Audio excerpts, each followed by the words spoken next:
అమ్మాయి అమ్మాయి అమ్మలు చెప్పండి. మావయ్య గారు ఫ్లైట్ ఎక్కేసరికి వచ్చేస్తారు. ఇంకా కాస్త ఎక్కువ టైం పట్టదు, వచ్చేస్తున్నాను అన్నారు. ఫోన్ చేశాను. ఓకే.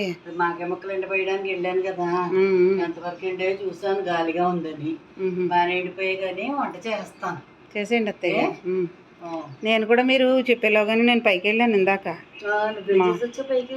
మావయ్య గారికి అలాగో వచ్చేస్తున్నారు కదా మీరు, నేను చక్కగా వచ్చేటప్పుడు అలా మీరు ఫ్లైట్ అలా వచ్చేటప్పుడు ఏమైనా మామిడి చెట్లు తగిలితే కనుక ఒక 25 మామిడికాయలు కోసుకొచ్చేయండి, ఆవకాయ పెట్టించుకుందాం అత్తయ్య గారితో అని చెప్పాను. ఎక్కడి నుంచి కోయమన్నా? ఫ్లైట్లోంచి వస్తారు.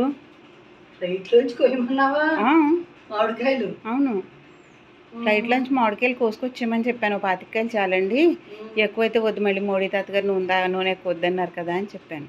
సరేనమ్మా అన్నారు.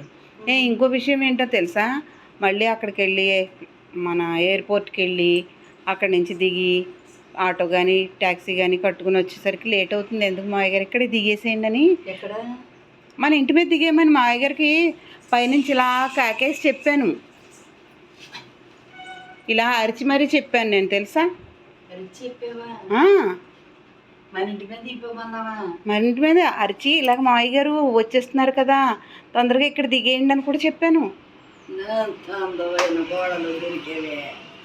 అత్తయ్య గారు నా మంచితనం మీకు అస్సలు అర్థం కావట్లేదు. అత్తయ్య ఏం చెప్పారన్నది ఫోన్ చేయండి మీరు, మావయ్య గారు చెప్తారు మీకు.